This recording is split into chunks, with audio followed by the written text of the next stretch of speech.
নমো বিষ্ণুপাদায় কৃষ্ণপৃষ্ঠায় ভূতলে শ্রীমতে জয়পতাকা স্বামিনীতি নামিনে নমো আচার্যপাদায় নিতাই কৃপাপদায়িনে গৌরকথা ধামোদয় নগর গামতারিণে নমো বিষ্ণুপাদায় কৃষ্ণপৃষ্ঠায় ভূতলে শ্রীমতে ভক্তিবেদান্ত স্বামিনীতি নামিনে নমস্তে সারস্বতে দেবে গৌরবাণী প্রচারিণে নির্বিশেষ শূন্যবাদী পাশ্চাত্য দেশ তারিণে 28শে সেপ্টেম্বর 11ই আশ্বিন শনিবার একাদশী। এই একাদশীর নাম ইন্দিরা একাদশী। আর 12ই আশ্বিন 29শে সেপ্টেম্বর রবিবার একাদশীর পারণ ভোর 5টা 27 থেকে সকাল 9টা 26-এর মধ্যে। এবারে কোথায় কোথায় পারণের সময়সূচি, যেমন মায়াপুর 5টা 27 থেকে 9টা 26-এর মধ্যে, ইম্ফল 5টা 5 থেকে 9টা 4-এর মধ্যে, গুয়াহাটি 5টা 14 থেকে 9টা 13-এর মধ্যে, কলকাতা 5টা 27 থেকে 9টা 26-এর মধ্যে, ভুবনেশ্বর 5টা 37 থেকে 9টা 36-এর মধ্যে, পাটনা 5টা 40 থেকে 9টা 40-এর মধ্যে, কাঠমান্ডু 5টা 55 থেকে 9টা 54-এর মধ্যে, চেন্নাই 5টা 58 থেকে 9টা 58-এর মধ্যে, নাগপুর 6টা 4 থেকে 10টা 3-এর মধ্যে, বৃন্দাবন 6টা 11 থেকে 10টা 9-এর মধ্যে, দিল্লি 6টা 13 থেকে 10টা 11-এর মধ্যে, হায়দ্রাবাদ 6টা 6 থেকে 10টা 6-এর মধ্যে, ত্রিবান্দম 6টা 10 থেকে 10টা 11-এর মধ্যে, কলম্বো 5টা 58 থেকে 10টার মধ্যে, ব্যাঙ্গালোর 6টা 8 থেকে 10টা 9-এর মধ্যে, মুম্বাই 6টা 28 থেকে 10টা 28-এর মধ্যে, আমেদাবাদ 6টা 30 থেকে 10টা 29-এর মধ্যে, উধমপুর 6টা 22 থেকে 10টা 20-এর মধ্যে। এই সময়ের মধ্যে পারণ করতে হবে। ইন্দিরা একাদশী, এই একাদশী মাহাত্ম্য কী? মহারাজ যুধিষ্ঠির বললেন, হে মধুসূদন, আশ্বিন মাসের কৃষ্ণপক্ষিয়া একাদশীর কী নাম তা কৃপা করে বলুন। শ্রীকৃষ্ণ বললেন, হে রাজন, আশ্বিন মাসের একাদশী ইন্দিরা নামে পরিচিত। এই ব্রত প্রভাবে মহাপাপ বিনষ্ট হয়। এমনকি কর্মবিপাকে যারা নিম্নজনী লাভ করেছেন সেই পূর্বপুরুষদেরও উত্তম গতি লাভ হয়। এই একাদশীর মাহাত্ম্য শোনামাত্রই সামবেদীয় যজ্ঞফল প্রাপ্ত হওয়া যায়। হে রাজন, মাহিষ্মতি নগরে ইন্দ্রসেন নামে এক প্রসিদ্ধ রাজা ছিলেন। ধর্মবিধি অনুসারে রাজ্য পালনে তিনি বিশেষ খ্যাতিসম্পন্ন ছিলেন। তার বিপুল ধনসম্পত্তি ছিল। পুত্র পত্যাদিসহ তিনি সুখে রাজ্য পরিচালনা করতেন। বিষ্ণুভক্তিপরায়ণ সেই রাজা নিরন্তর শ্রী গোবিন্দ নামগানে মগ্ন থাকতেন। একদিন রাজা সুখে রাজসভায় বসে আছেন।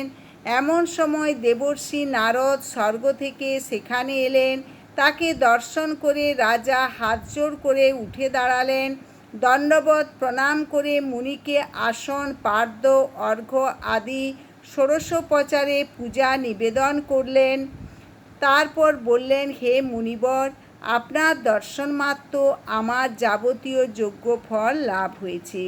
এখন আপনার আগমনের কারণ জানিয়ে আমাকে কৃতার্থ করুন। দেবর্ষি নারদ বললেন, হে মহারাজ, অতি বিস্ময়কর এক কথা শ্রবণ করুন। আমি একসময় যমলোকে গিয়েছিলাম। সেখানে যমরাজের সভায় বহু পুণ্যকারী আপনার পিতাকে দেখলাম। ব্রতভঙ্গ পাপে তাকে সেখানে যেতে হয়েছে। হে রাজন, আপনার পিতা যে সংবাদ প্রেরণ করেছেন আমি এখন তা আপনাকে বলছি। তিনি বললেন, হে ঋষিবর, মাহিষ্মতির ইন্দ্রসেন রাজা আমার পুত্র। তাকে বলবেন যে আমি বহু পুণ্য অনুষ্ঠান করলেও কোনো কারণবশত জমালয়ে আসতে বাধ্য হয়েছি। আপনি কৃপা করে তাকে সর্বপাপনাশক ইন্দিরা একাদশী ব্রত পালন করতে বলবেন। সেই ব্রত প্রভাবে আমি নিষ্পাপ হয়ে স্বর্গলোকে যেতে সমর্থ হব। এই কথা জানাবার জন্যই আমার আগমন। হে রাজন, আপনার পিতার মঙ্গল বিধানে আপনি যথাবিধি ইন্দিরা ব্রত পালন করুন। রাজা জিজ্ঞাসা করলেন, হে দেবর্ষি, সেই ইন্দিরা ব্রতের বিধি কি? কোন তিথি বা কোন পক্ষে এই একাদশী ব্রত করা কর্তব্য, তা কৃপা করে আমাকে বলুন। দেবর্ষি উত্তর দিলেন, হে মহারাজ, আশ্বিন মাসের কৃষ্ণপক্ষে দশমীর দিন শ্রদ্ধা সহকারে প্রাতঃস্নান করবেন। মধ্যাহ্নে ভক্তি ভাবাপন্ন হয়ে পুনরায় স্নান করবেন এবং রাত্রিকালে ভূমিতে শয়ন করবেন। পরদিন একাদশীতে প্রাতঃকৃত্যাদি সমাপন করে নিরাহারে থাকবেন। ব্রতের নিয়মাবলী দৃঢ়ভাবে পালন করবেন। হে পুণ্ডরীকাক্ষ, হে অচ্যুত, এই শরণাগতের প্রতি কৃপা করুন। এভাবে শ্রদ্ধা সহকারে শালগ্রাম পূজা করে পিতার উদ্দেশ্যে ব্রতের ফল অর্পণ করবেন। দ্বাদশীর দিন সকালে ভক্তি ভরে শ্রী গোবিন্দের পূজা করে ব্রাহ্মণ ভোজন করিয়ে অবশেষে নিজে মহাপ্রসাদ গ্রহণ করবেন। হে রাজন, বিধি অনুসারে শ্রীহরি এবং ভক্তদের অর্চন করলে আপনার পিতৃবর্গ মুক্তিলাভ করে শীঘ্রই বৈকুণ্ঠে গমন করবেন। রাজাকে এই উপদেশ দিয়ে দেবর্ষি নারদ প্রস্থান করলেন। রাজা ইন্দ্রসেন মুনিবরের উপদেশ অনুসারে পুত্র পরিজন সহ ভক্তি সহকারে এই ইন্দিরা ব্রতের অনুষ্ঠান করলেন। তখন দেবলোক থেকে পুষ্পবৃষ্টি হতে লাগল এবং তার পিতাও বিষ্ণুলোকে গমন করলেন।